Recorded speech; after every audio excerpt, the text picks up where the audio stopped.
What's up, everybody? Doug here with Leaving the Dream. As of May 13, 2021, 7 people have agreed to testify against Mike Miske and his enterprise. This is video number 2 in a series of videos that I'm doing that outline and discuss the facts as laid out by the 7 people who've turned government witness against Mike Miske and his crew. I'm going to do these in the order in which they made the plea agreements. This video in particular is about one Timothy Taboada. He's the second person to agree to testify against Mike Miske and the others. If you missed the first video on Jonah Ortiz, you can just click right here and catch up.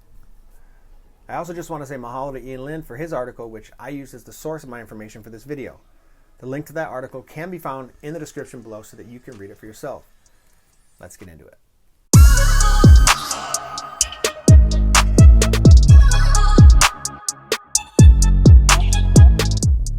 Number 2, Timothy Taboada.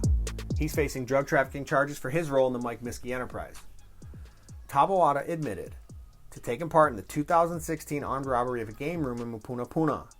He did this by holding a door open so that Jake Smith and Lance Bermudez gain entry into the game room.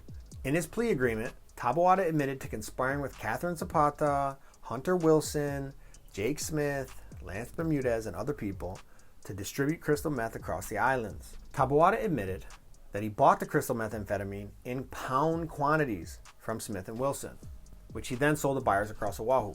His housemate Catherine Zapata assisted him by packaging drugs for resale, driving Taboada to drug transactions, and by selling drugs to others herself. Taboada admitted that between January 2016 and August 2018, he was actively selling crystal meth on a daily basis, often from his home on Coe Place in the Kanoe neighborhood of Kapunahala. This is all according to his admissions as part of a plea deal that he did with federal prosecutors filed in federal court in November 2019.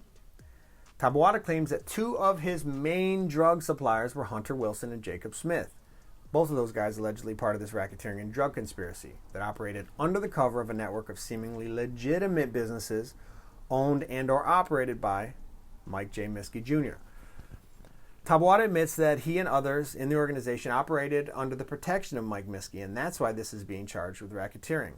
On February 9th, 2018, a confidential source cooperating with the FBI calls Taboada to arrange to buy 2 ounces of crystal meth. He was going to do it for $1,400. Taboada drove to the meeting location at some place in Kanoe, where he met briefly with Smith, who arrived in a black BMW sedan.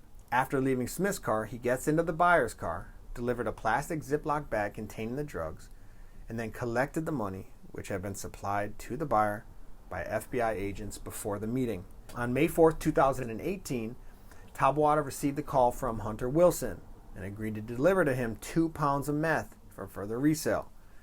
This call was caught by federal agents on a court-authorized wiretap. The FBI maintained electronic surveillance of Taboada between March and June of 2018, during which he distributes methamphetamine to numerous other people. On one other occasion, Taboada and Zapata drove to Laie to meet a drug source, and then drove back to Honolulu and sold 4 bags with 110 grams of pure meth for $2,400 to an FBI informant, according to the plea agreement. Taboada admitted that one day shortly after Jake Smith robbed a drug dealer, that Jake gave him the drugs to sell. Taboada gets arrested in 2018 and then flips on Jake Smith. Taboada is still in federal detention awaiting trial. In my next video, I'll be discussing Taboada's girlfriend, Catherine Zapata. That video, you can just click right here. If you haven't watched my original video on the Mike Miske enterprise, just click on this video right here. I just want to say thank you guys for watching. I appreciate all the support. And until the next time, aloha.